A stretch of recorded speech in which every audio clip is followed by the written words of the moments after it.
I'll also, if I can find it, there it is. Upload these notes to Canvas here in a second, so you can have them on your computer. Okay, just give me about 90 seconds.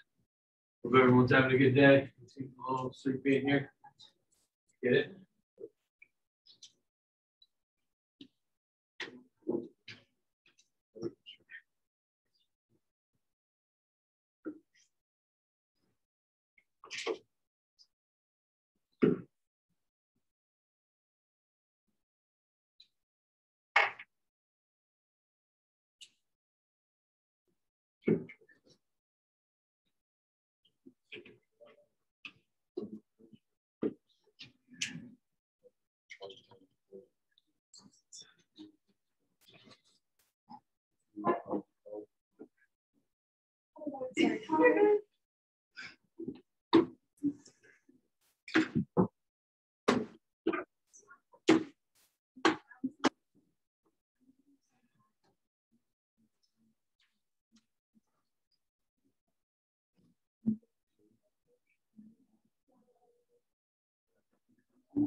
Oh, you texted me.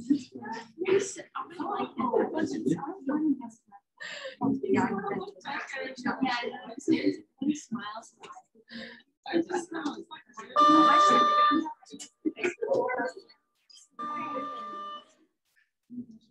I don't know.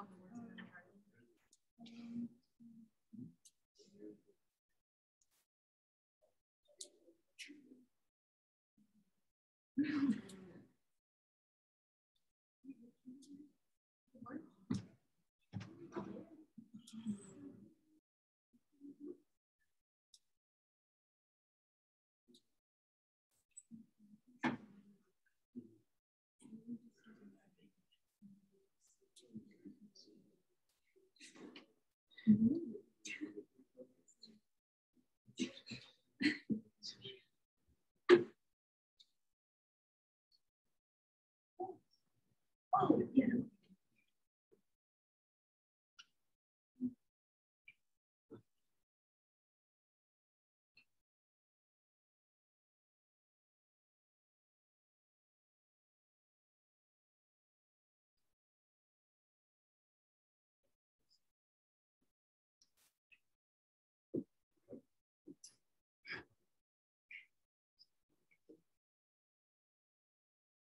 All right, folks. Thanks for your patience. Just had a quick question.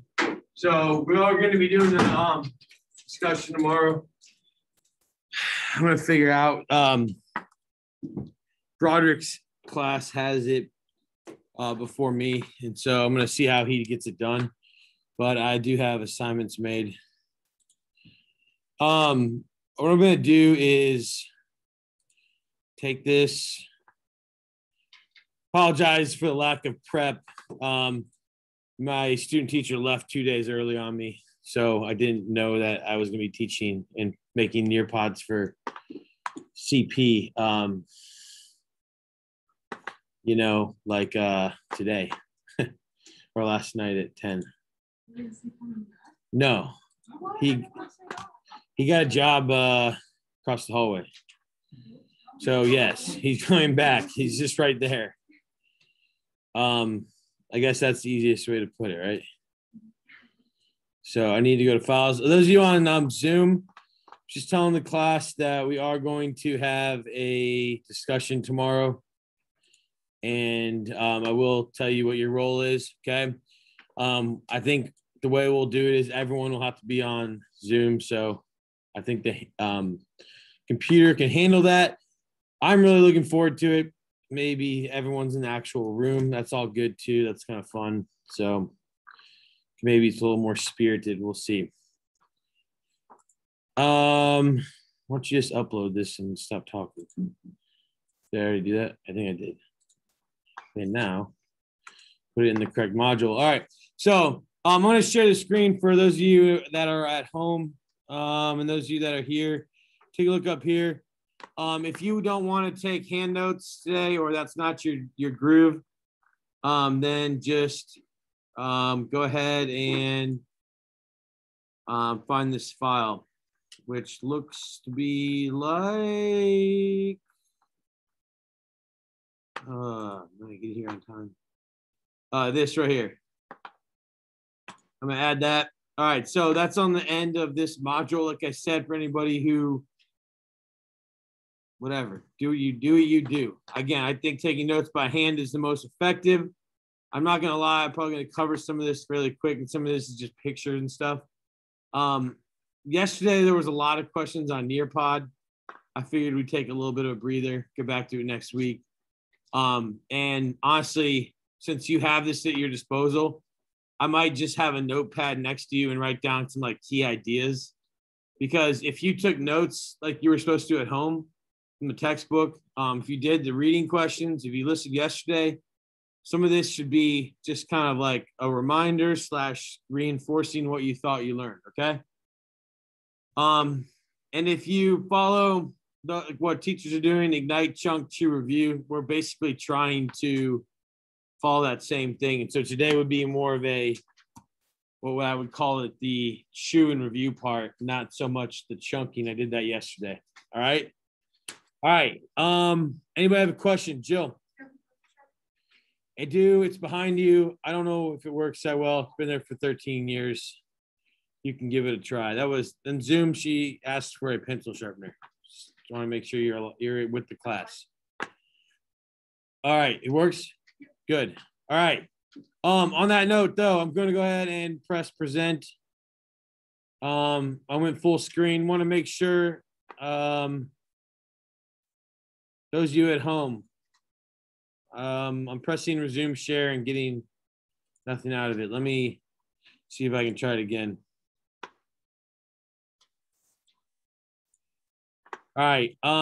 Vivian Taylor, can you see 225 decolonization continued? Awesome. All right.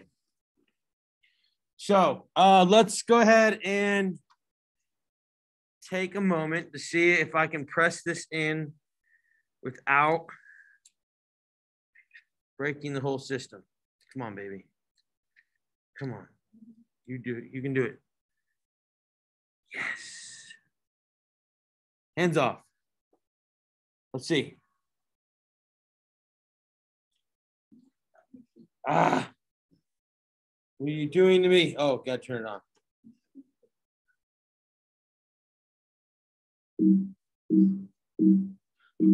Darn it. It's not working. Okay, we're going to try something else. I just want to see if I can get this clicker to work. It's a pretty cool looking clicker. I feel like I can get a little moving going around and we can actually have like a real class. So what I'm going to do is I'm going to move this down. I'm going to try to find where I downloaded that PowerPoint that I just gave you. Oh, there it is. All right, let's try this. All right, everyone can see that. Brooke, can you see decolonize? I got to change the screen share. Let me make it right. Technology here. There we go. All right, Brooke, can you see the slideshow now? Good. All right, so that means I can stand up and actually teach school versus sitting at a computer and feel like a sloth all day. All right, so 325 decolonize continued to peer edit. Everybody understand that is not a peer edit. I just mislabeled the sheet and I didn't want to go back and redo a bunch of words for no reason. It is a self-edit, okay? And it's actually a self-edit. So usually you want to do self-edit it using that piece of paper, put in the yes and the no's, correct the essay, and then turn in the corrected essay and the self-edit to the assignment on the current module. I went through and looked at just a couple this morning on the study hall. just to double check. And a couple people had done it right and turned in their essay. And then there were a couple people that had just turned in the peer grading sheet. So make sure if you just turned in the peer grading sheet or your self-grading sheet that you get your essay collected, color-coded, all that good stuff, and get that turned in by tomorrow, okay? I'm giving you minimal homework tonight, hoping that that is going to get taken care of. Any questions from Zoom or in person on that? No? Okay. I'm trying to be as clear as possible. I'm going to take a deep breath. As Daniel Tiger would say, count to 2, 4, and let it go. Okay. All right. Let's take a look at our map here. We're igniting the class. Not really. What are we looking at here?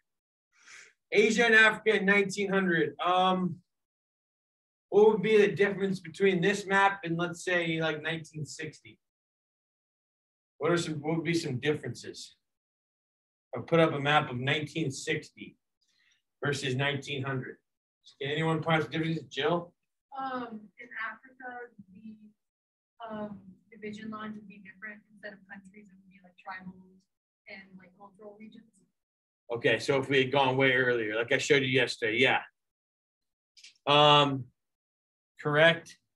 Anything else? Yeah. Wouldn't some countries not even be there yet because they didn't get their independence till like 1960, 1950s?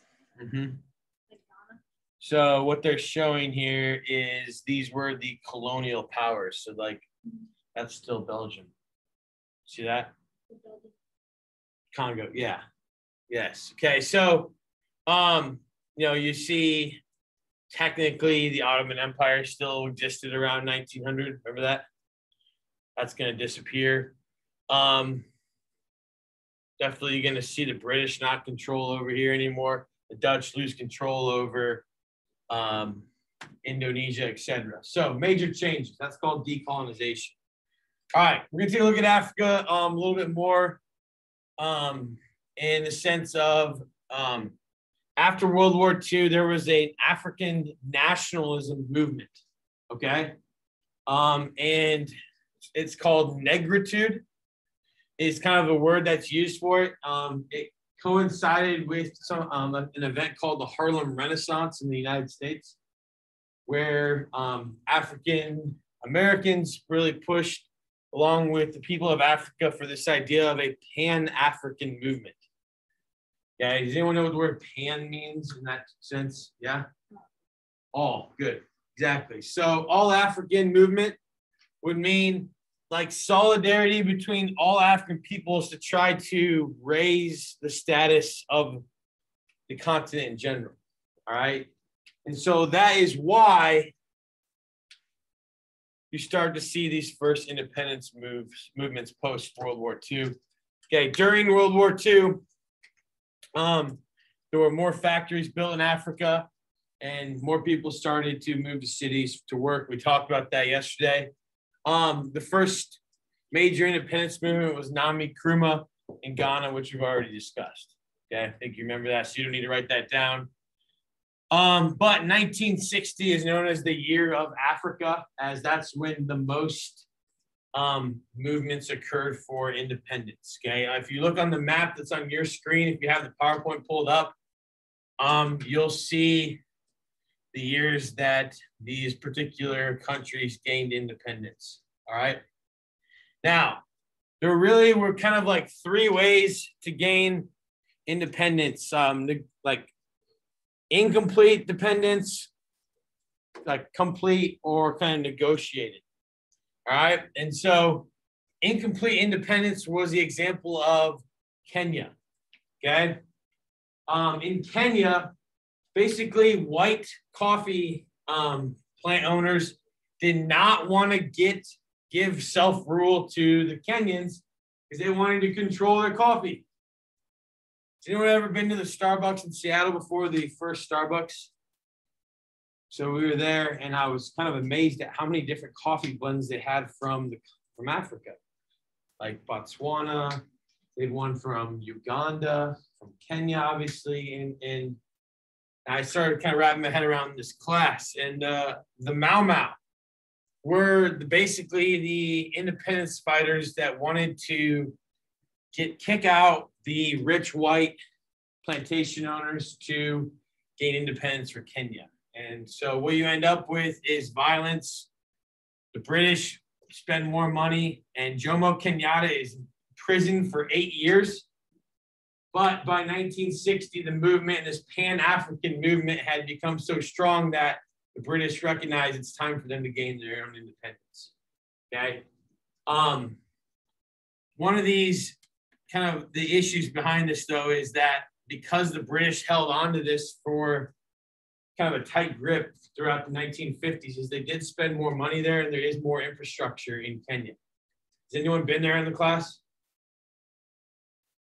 Okay, I've had a handful of friends go there for various different reasons. So basically, there's an IU dental school there that they've opened up. I had one of my best friends, attorney brother, was a missionary there for a year. Decent infrastructure, and relatively prosperous because of the way that Britain put some money into it post World War II. Algeria is a whole nother issue here. Remember the French really wanted, does everyone know where Algeria is? The northern part of Africa? Okay. Next to Morocco, between Morocco and Tunisia. Griffin, you with me or not? Ready to get the old trusty rusty out? Okay, I haven't pulled it out all year. It'll probably break. What? Trusty rusty. This is my map. I used to pull it out all the time. I don't really want to break. If I pull it out, it's going to break. It's going to be a sad moment in my life. I can't handle the sadness right now. Okay, I already got a sad looking eye. So Algeria is in the northern part of the continent of Africa, and basically 1 million settlers that were French and had occupations in Algeria wanted to see it stay a French colony. There were a handful of wealthy Berbers. These were basically Muslims that were kind of outside of the Ottoman Empire and outside of what was called the Abbasid Caliphate. Some of you may remember those things. But the Berbers were a Muslim group that were kind of north of the Golden Salt trade routes that controlled northern Africa.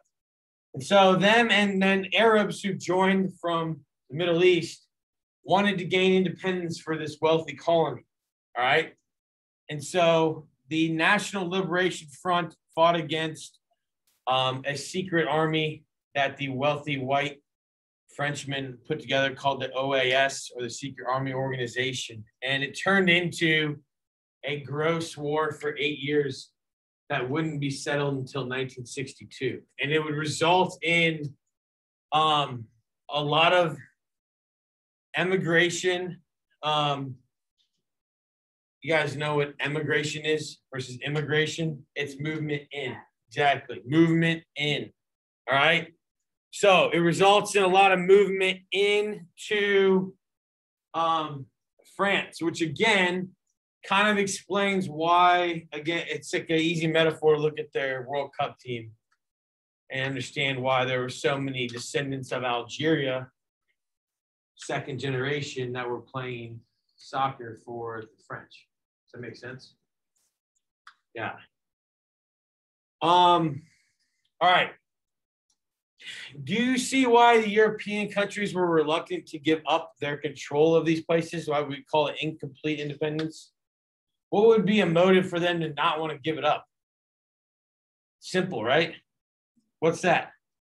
Money, money, money, money, money. Exactly. They don't want to give up their hold on money. And remember, social Darwinism had been a thing within the last 80 years of this. Like, yeah, there have been world wars, but this was a knock on the ego of these European countries that had these colonies. Also, on top of that, think about this. Think of this for a second. Okay? You have these European countries that had just had the World War II that were broke. if they back out of these colonies, who's going to have to replace their presence in these colonies? There's two choices. What do you think the two choices are? Hannah? The United States and the USSR. Yeah, the United States or the USSR. So you've got to remember all of this is happening while the Cold War was heating up, right? It wasn't super cold at all. In fact, it was very hot at this point. This is right when the communists in China are taking over. And so the US is saying, oh, God, we got to probably make sure France and Great Britain, who are supposed to be, we're paying them to rebuild them. They should probably do what we would like, you know? All right. This is probably a common story, I hope, for a lot of you. When I was a child, we talked a lot about this. There's some good movies. Have you seen Invictus, anybody? If not, I believe it's on the Netflix right now. But that's the story of Nelson Mandela and his fight for freedom for South Africans, okay? And so let's trace the roots right here.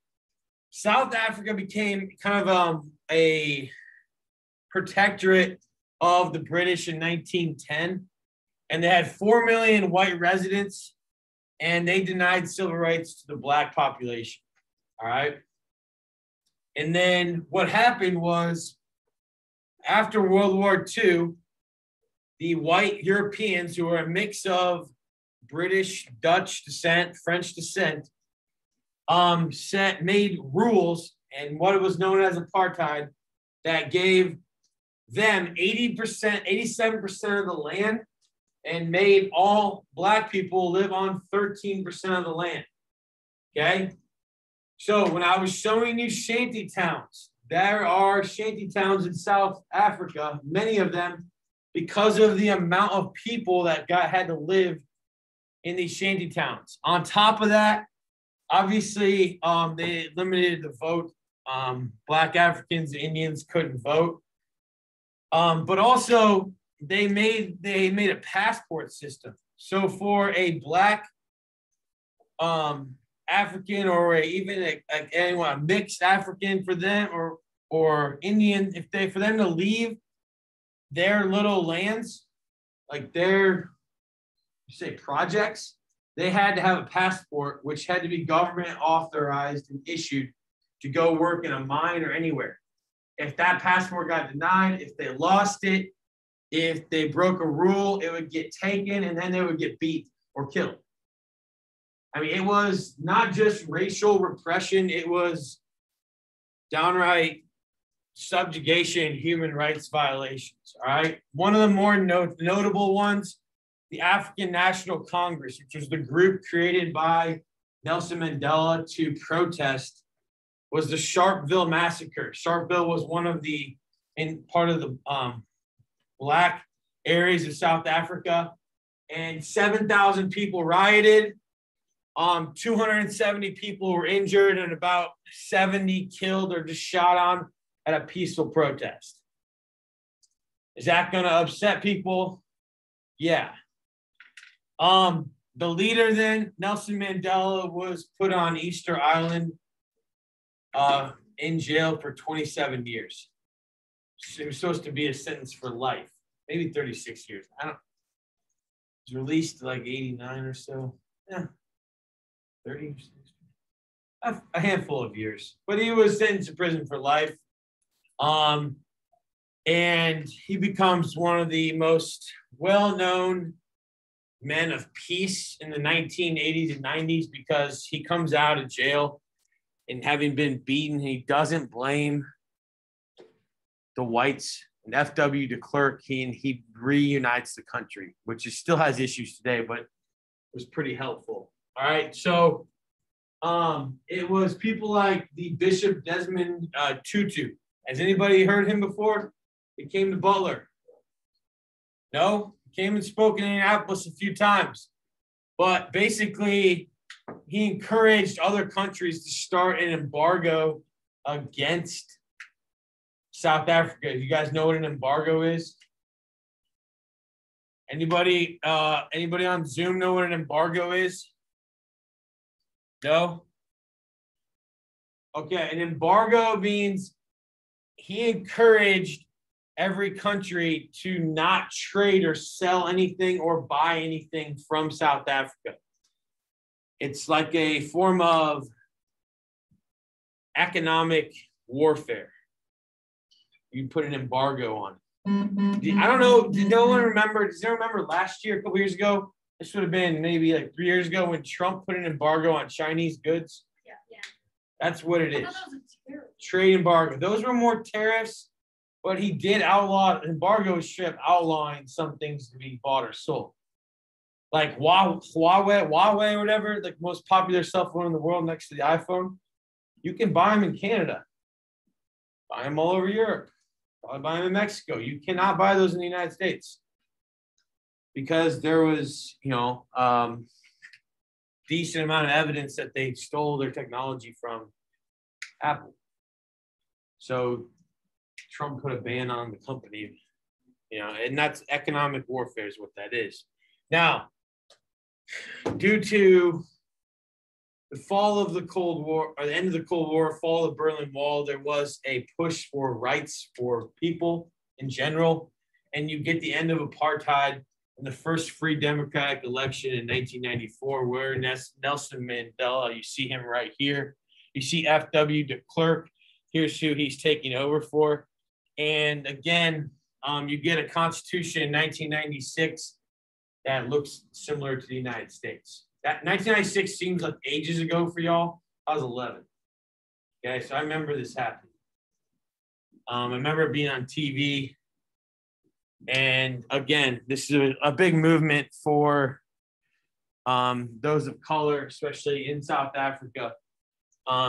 It's still not equal today, right? So you can't just go like this and end things, especially after 50 years of being, or 40 years of being put in basically concentration camps. Okay, but it's getting better. All right, let's talk about military dictatorships. We've already kind of gone through this, so I don't want to preach too much. But when we talked about Latin America, we talked about how the military can be a means to turn to when you don't have a stable government, right? Why would it be important? Why would you move towards it? Think about it. It's not going to have to deal with religion or ethnic rivalries. And basically, you can use force to tell people to shut up, right? I mean, that's what you're using is force, power, monopoly. When it says a degree of technical training, all it means is that they knew how to fire weapons. They knew how to march in a straight line. And that gave them a level of superiority. Also, this is where the U.S. kind of got off, was that they were anti-communist.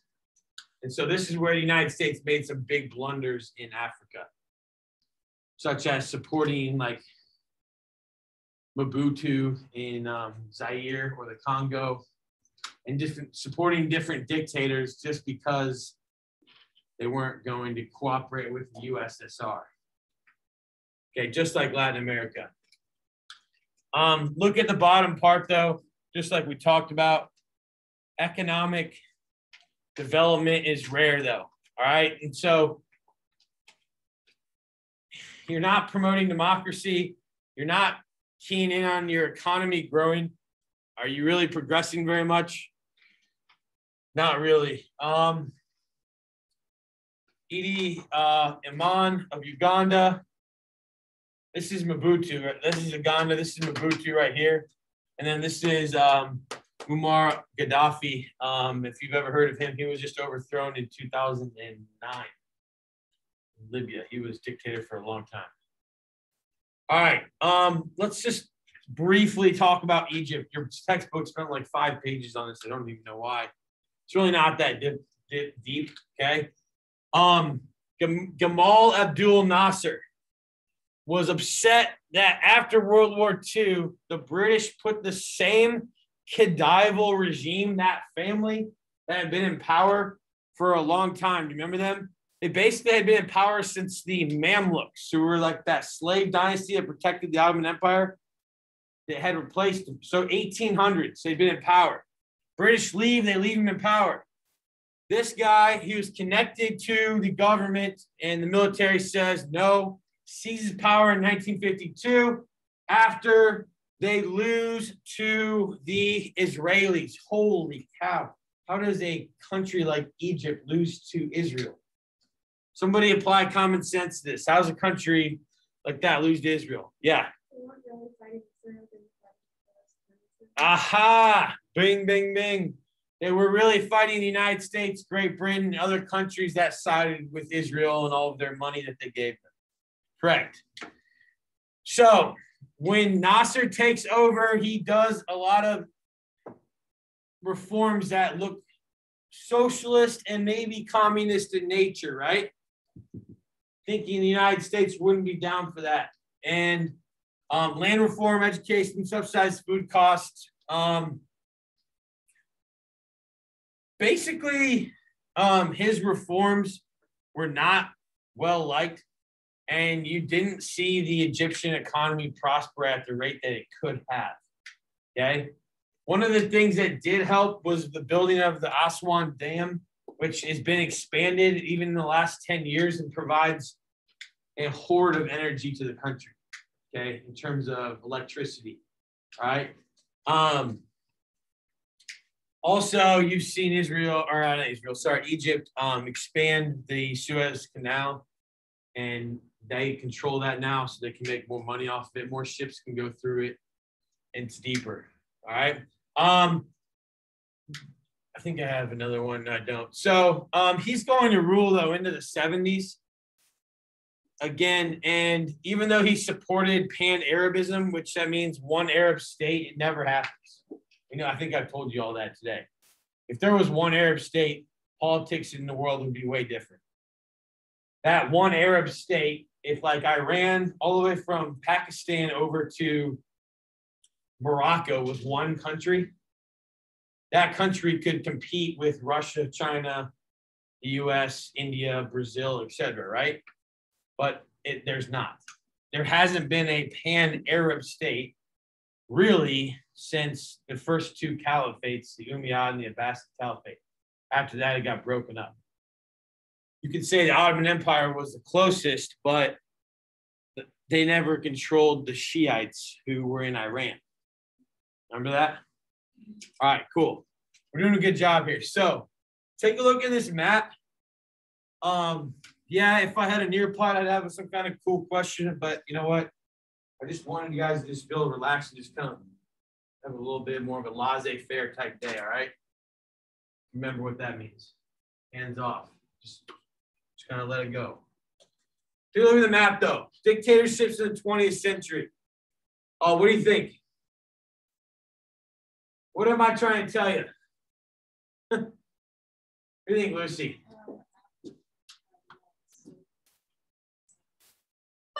Africa had a lot of years of military rule. So, number of years, the darker it gets, the more years of military rule, okay? So the continent of Africa and decolonization, that's what I was kind of showing you, are a dictatorship. What else do you see? Anybody else? Ethan, you got your hand up? I thought you did, sorry. Go ahead.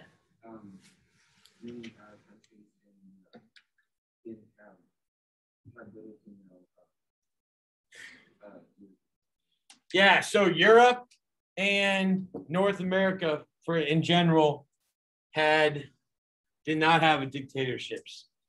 Hence, more successful economic areas as well. Look at Latin America. I mean, point out from last week, even Cambodia, Laos, Myanmar, Indonesia, even Iran, Iraq, Pakistan, Afghanistan. You see that? And so that is going to be a limit on freedom. Okay? One-party states. Does anybody know can anybody explain to me what one party means? Jill, take it. One overall ruler with no like other input other than the person. So Jill said one other ruler. Yes. I'm going to take it one step further and say it's not just one ruler, it just means one party. So it can be like different rulers. It could be you, Victoria, and Sam, and Owen, you are your own party, and you all four rule. But you maybe switch up who's the president or the dictator. Yeah. So is it kind of like an oligarchy where it's like a bunch of people, but then there's like one name? Yes, that's why. See the Soviet Union, right? See that's in green. It's in green because from end of World War II all the way to 1980, 91, it was one party rules. Technically, it's not one party rule today, but let's be realistic. Putin's been in charge since 1999. We are now in the year 2021. So that's quite a long time. All right. One party rule. An example of this is going to be Nami Nkrumah, who was the dictator or ruled through one party in Ghana.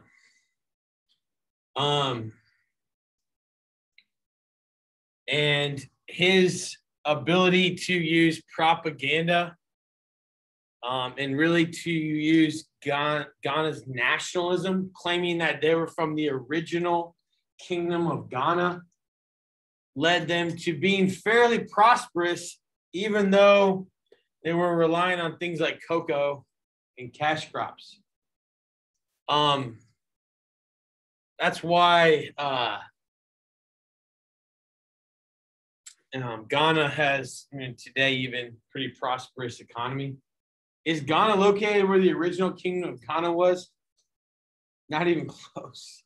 So the claim of continuing this tradition of the famous kingdom of Ghana and wasn't even an actual, they weren't the descendants of the kingdom of Ghana. They were, Nami Nkrumah just basically played on that to get people to rally around him and then become a player on a world stage, because that's pretty close to the Niger River, and where there's a lot of different minerals and resources like diamonds that the world covets. All right. You can see his statue still in Ghana today. All right. Let's take a look then at democracy. And almost identical to what Ethan said earlier, you look at democracy and you see North America, you see Europe, you see Oceania. India is the largest democracy in the world. Japan, okay? But really, remember what the Marshall Plan was after World War II, was to rebuild Europe. You can almost see the Iron Curtain here. See that? You can literally almost see the Iron Curtain between the Soviet Union and the United States. If you remember that vocab term, Iron Curtain, a term coined by Winston Churchill, which he predicted would happen right after World War II ended, and said this is going to happen. You're going to have capitalists and you're going to have communists or socialists. And then look at people's ability to vote, and you can see it right there. And you see what in Africa, a lack of democracy, or not that many years of it. All right, so the largest democracy in the world is India. Okay. And Indira Gandhi was the father of the first prime minister, and she followed him around and helped him. You mean the Daughter. Her father was the prime minister. Thank you for correcting me. Her father was the first prime minister of India, and she goes down as one of the more famous women in history, especially in the second half of the 20th century.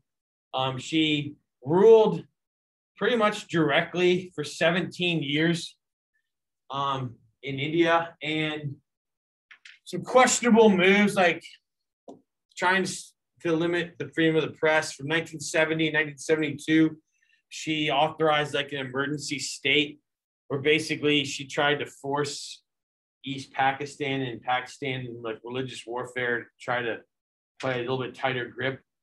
But in the long run, India has prospered. Okay.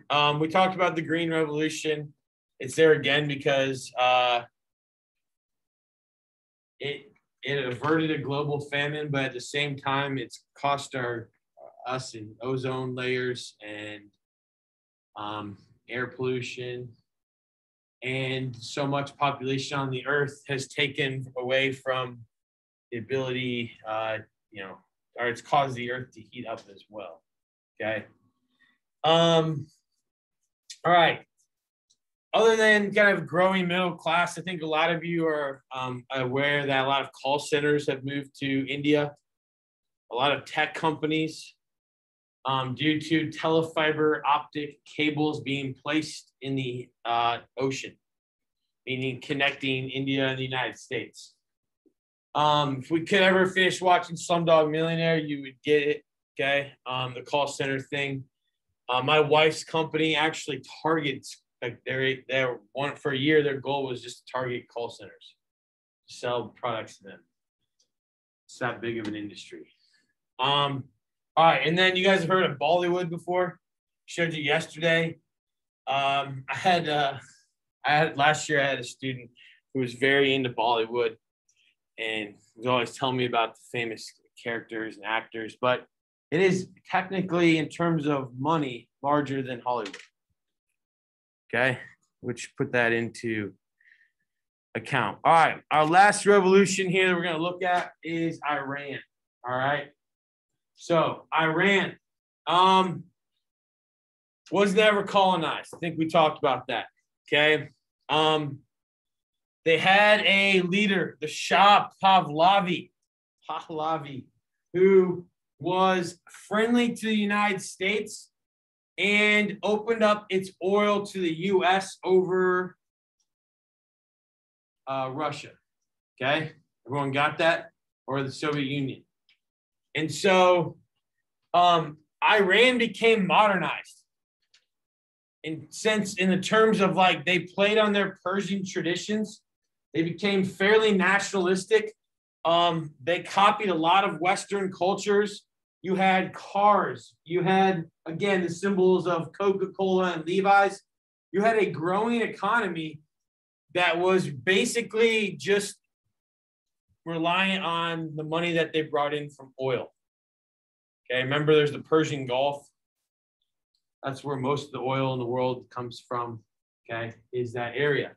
Now, what happened was in the late 1970s, there was a decline in oil prices due to overproduction. We had the same thing happen right at the beginning of COVID last year. This year, about a month after, about April of last year, you remember that? When the price of oil went upside down, you could buy a barrel of oil in the future for -2 cents. Yes. Okay. Yeah, it's hard. They're sold on futures. Like, so years down the road, barrels are sold. Okay. So when this happened, the price of oil went way down, which meant that this kind of class-based system that was pretty steady. When you have a middle class, that's what a country needs to be steady, disappears. When that happens, what usually results from that is revolution. Well, yeah, because the poor and the rich. Yeah, exactly. What were we gonna say though? That was that, and then that led to revolution because people got angry. Yep, exactly. So this guy is an interesting character.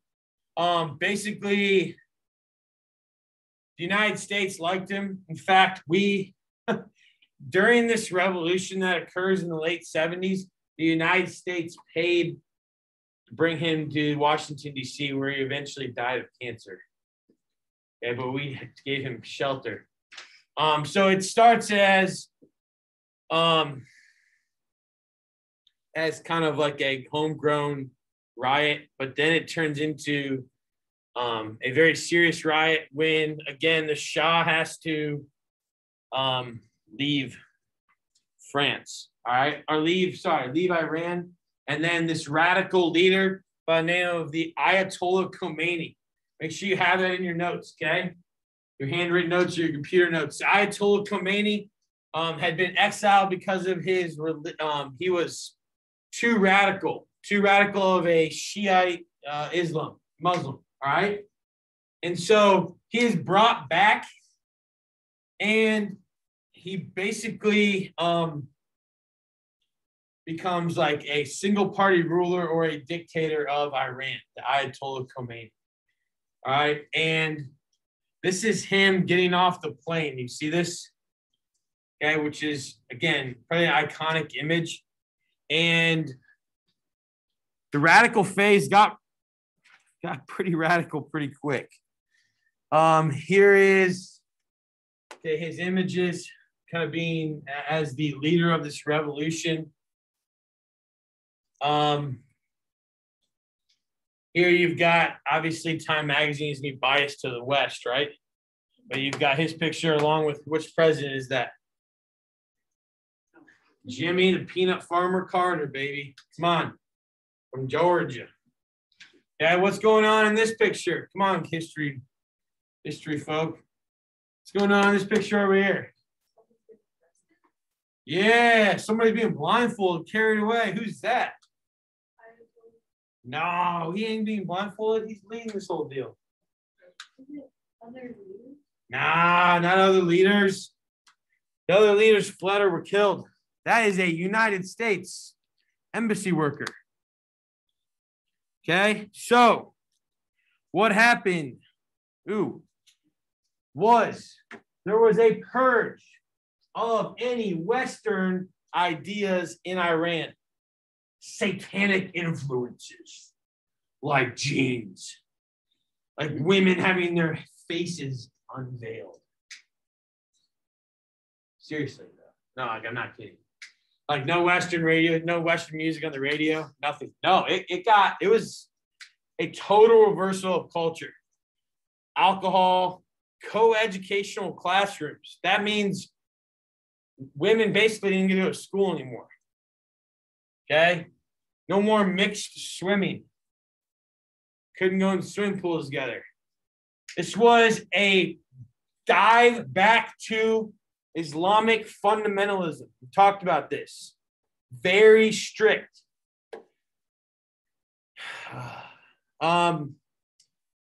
So if you remember right, the difference between the Sunnis and the Shiites is the Shiites were a much stricter version here. So he was claiming this was back to our true roots. Then Sharia law is instituted in a very strict way, and it still is that way in Iran. Sharia law is Islamic law. Okay, it's the addition to Islam of the Quran. Now, shortly after this takeover by the Ayatollah Khomeini, the U.S. embassy is stormed, and 70 Americans are taken captive for, I think, like a year and a half. Yep. It was bad on Carter's presidency. He only won one term because he was a peaceful guy. He's won multiple Nobel Peace Prizes, but this was a tough one for him. The U.S. Embassy, do you guys know that that's property of the United States? Does everyone remember that? It's not even just property, it's considered land. Yes? So it's foreign territory in Iran. Well, it's stormed, and I've got a quick video clip for you if we get a chance to take it.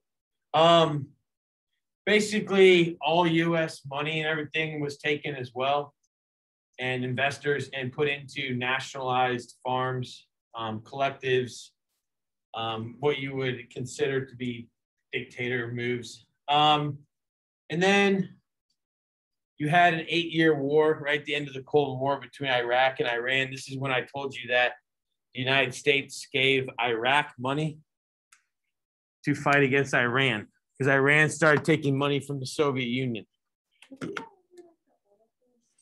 Excuse me? Well, it was there was a question of wasn't it over the oil fields, but realistically, I'm going to go back and say, wasn't it over the Safavid and Ottoman Empire and in the Battle of Calderon? You go back to this can go back to the 1400s if you really want to go down that path. I mean, it is the Shiites versus the Sunnis. And yes, it's a Cold War. It's a war for oil, but it's also a cultural battle between two sects of Islam, Shiites, Sunnis. And the Kurds were in the middle, and they took it pretty rough. Okay. Let me see if I can find this video real quick. I think we got, well, no, we really don't have any time, do we? Let's see if there's anything else I wanted to show you on that slide. Well, I'll tell you what. How about I promise to show you the storming of the embassy tomorrow? Will you remind me? Let's do that so we can just watch look at the rest of these clips real quick. And then I'll show you, I had it embedded in the PowerPoint. I don't know where it went. It's kind of frustrating. All right, so let's go ahead then and just take a look at a few of these maps here. And again, things that I would take notes on.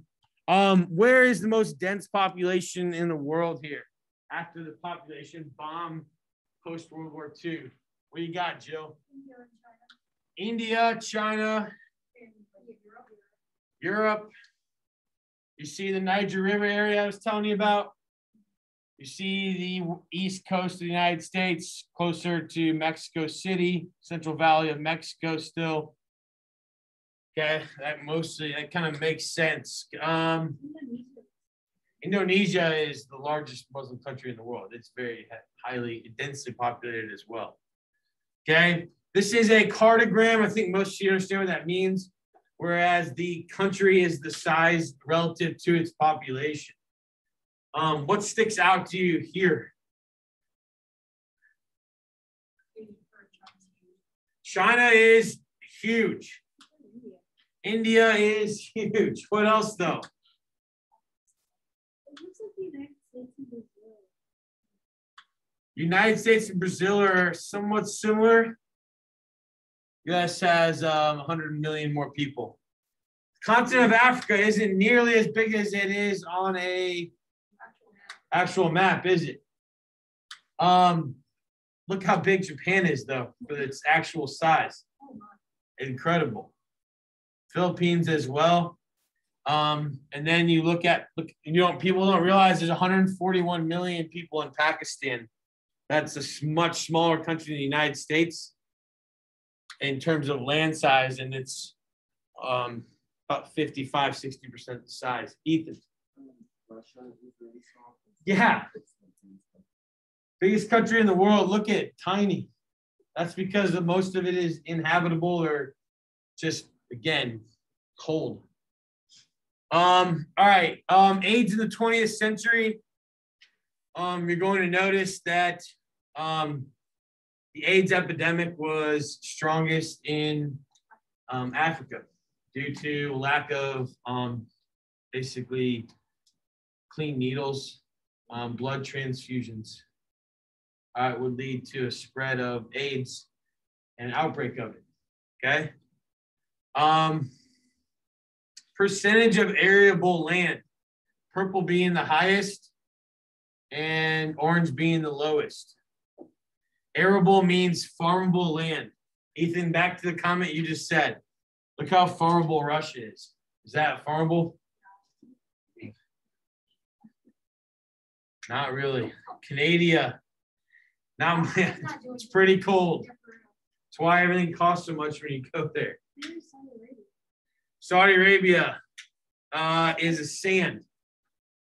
Okay, there's not a lot of growth. Remember, it's oasis. Remember the oases we talked about? India still has a lot. You look at the Ukraine. That was the breadbasket of the Soviet Union. You can see why they wanted to control that area. Poland. Yep.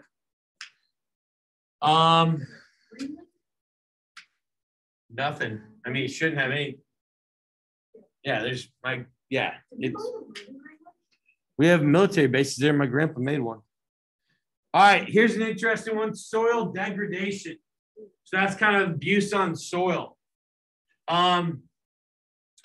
Stable is green, degraded is yellow, and you see Greenland does not even have vegetation, Joe, not much that. But very degraded soil.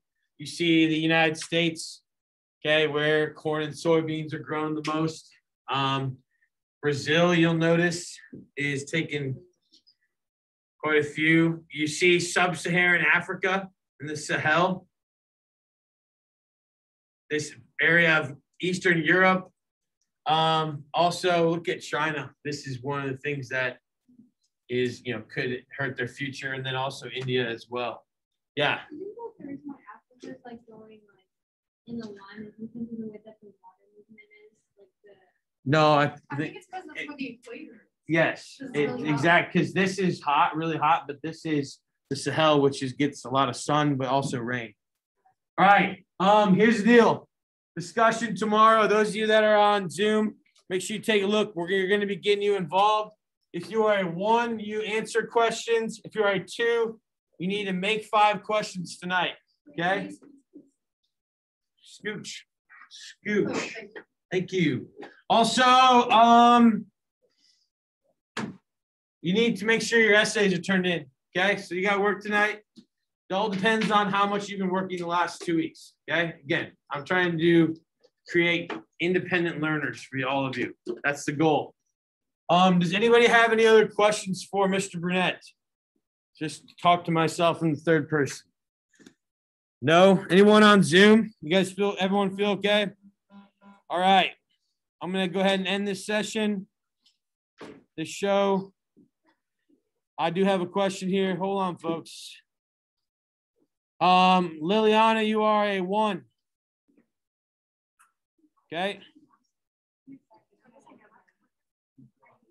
What's up, ma'am? You're a 1 also. Yep.